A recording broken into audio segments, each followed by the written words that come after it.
First of all, thank you very much for joining us, Your Excellency, and thank you for accepting this interview. Very great pleasure. Thank you for inviting me to it. Our pleasure, our pleasure.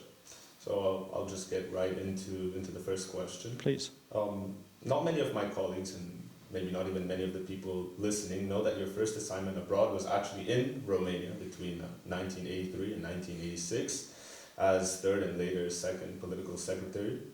And this means that you spent the year 1984 in a place very similar to Orwell's dystopian future, except it was the dystopian present of communist Romania at the time.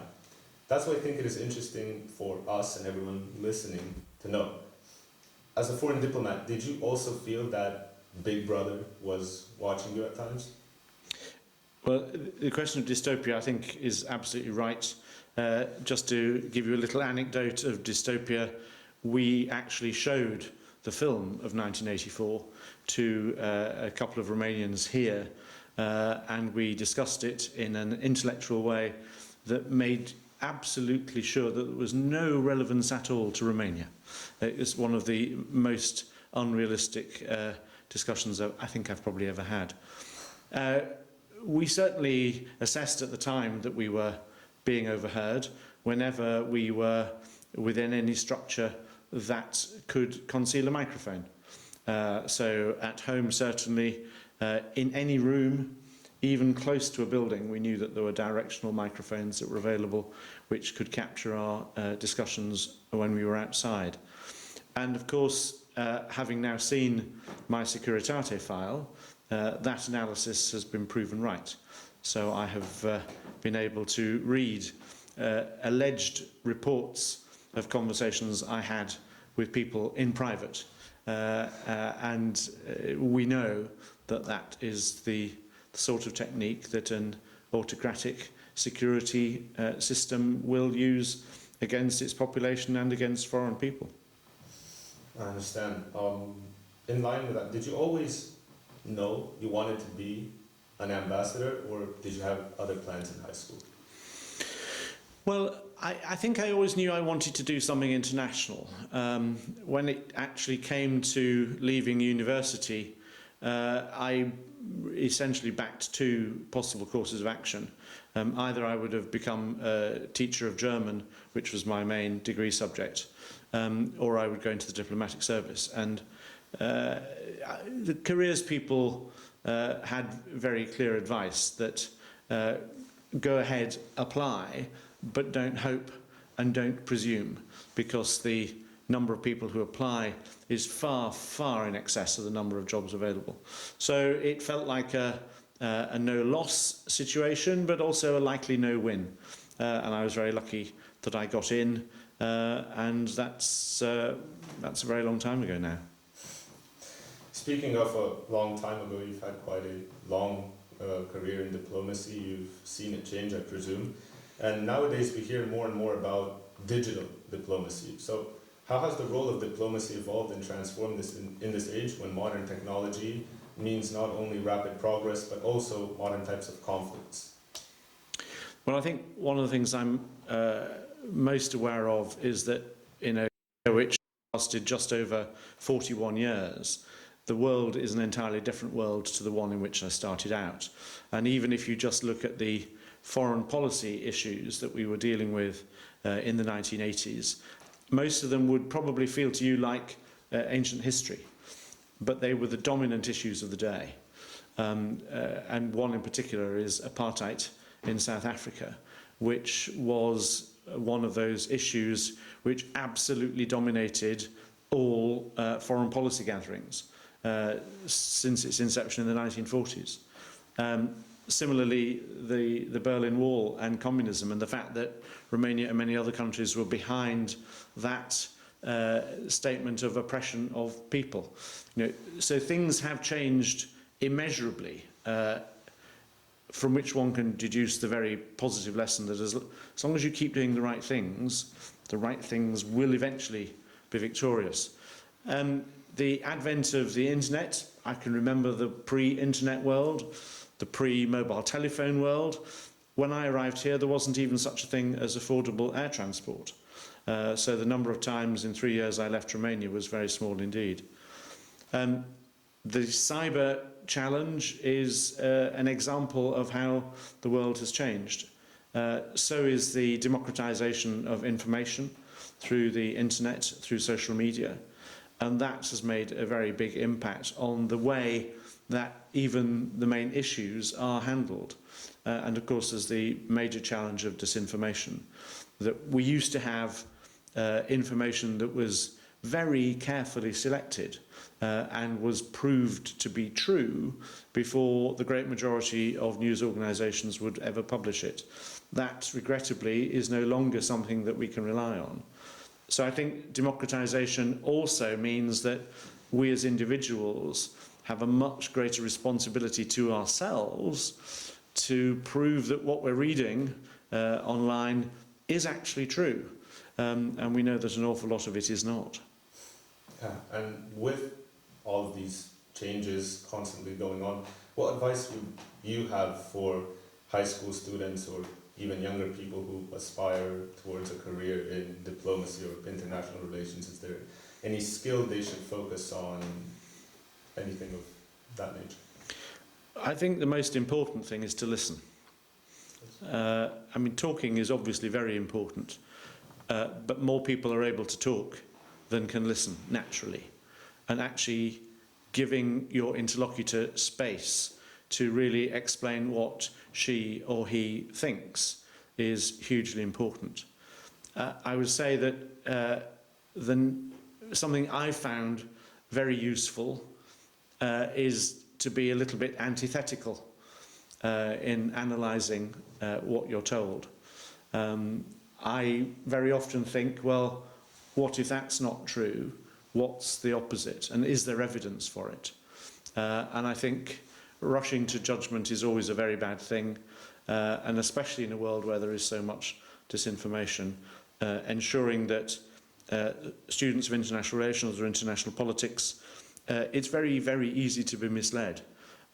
You should spend a lot of time actually amassing what you can be confident is an accurate picture of the world.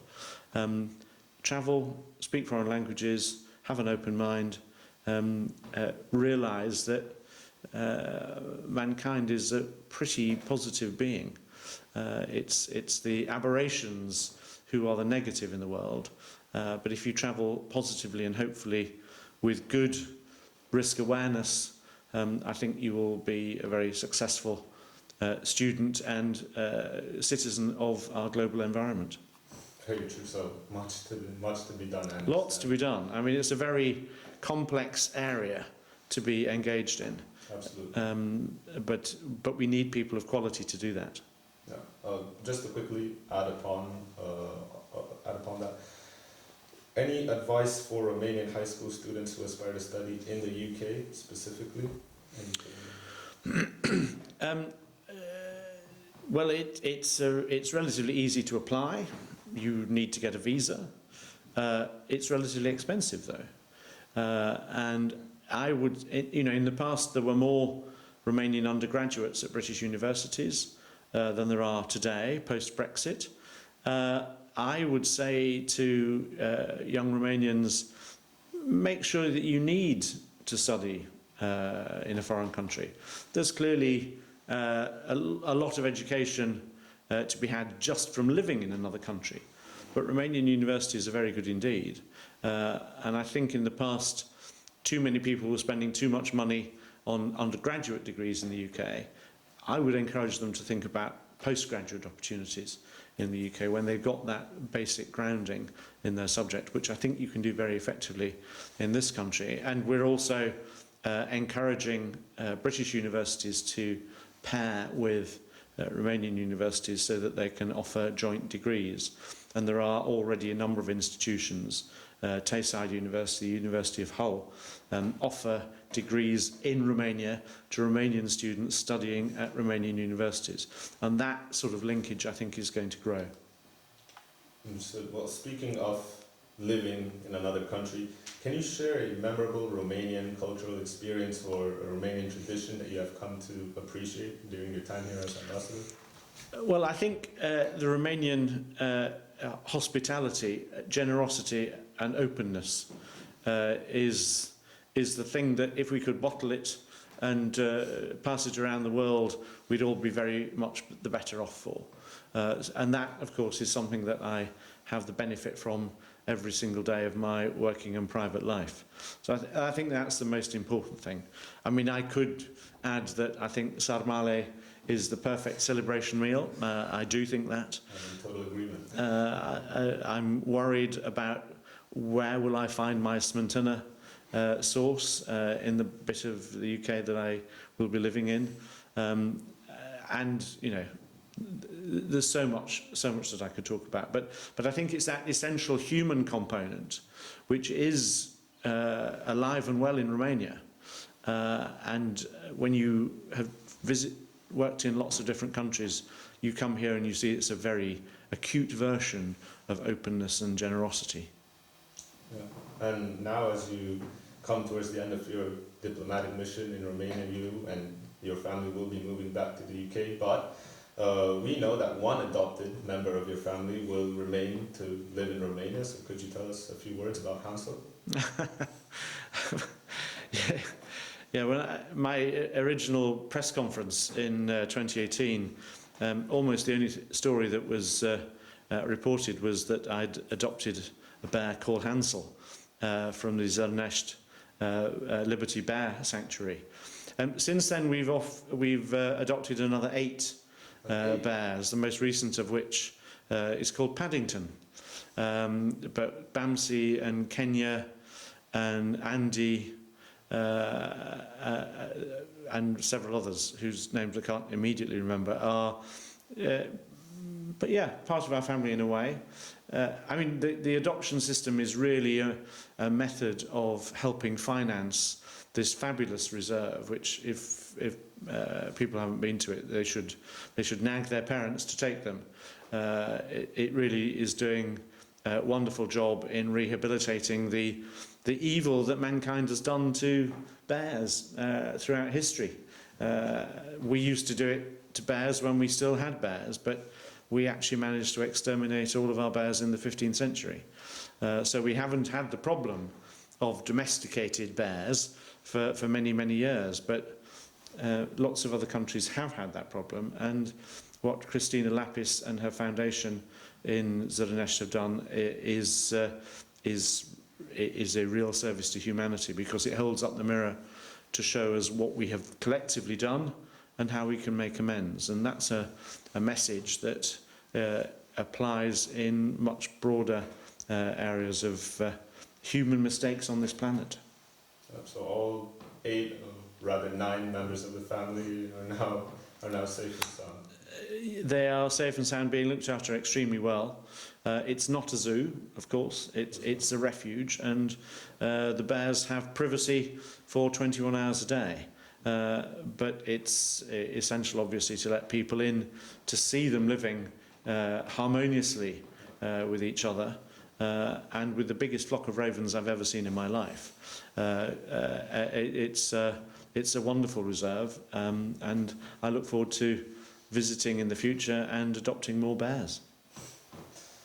I am just personally curious, is there any image, sound, flavor or perfume that you will always associate with Bucharest? Well, I think in flavour terms, affine de pădure is a thing that matters to me a lot in Romania in various forms. And although we grow bilberries, blueberries are the bigger ones, obviously, that are cultivated. But bilberries grow in the UK as well, but you can't buy them in a market.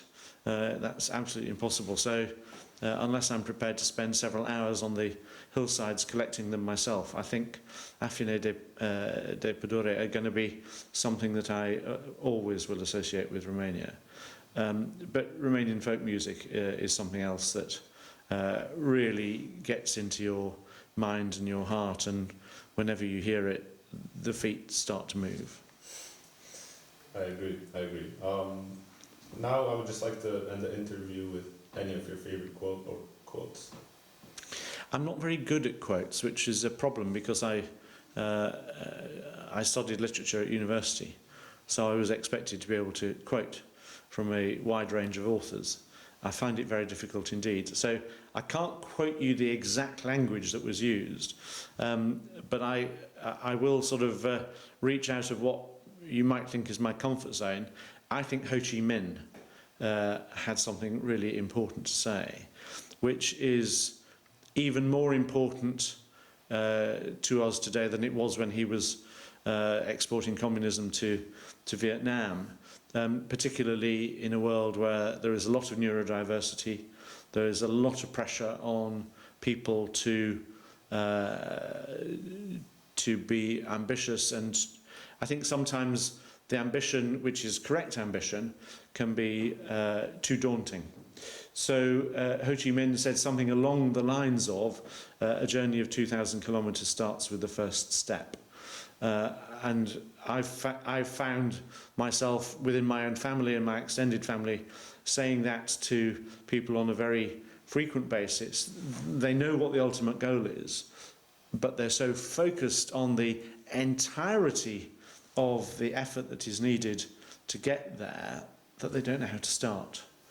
And actually, it doesn't matter where you start, just start.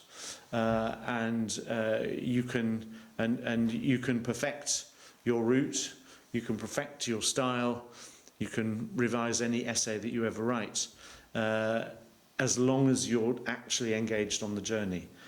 So the end point matters, but the how you get there, it's a little bit like what they say. I suppose there's another famous quote, is that you can only eat an elephant slice by slice. Very true, very true. So now we get to end off with a little bit more advice as well. Thank you very much for your time. Great pleasure. Thank you very much indeed. Thank you everyone for watching.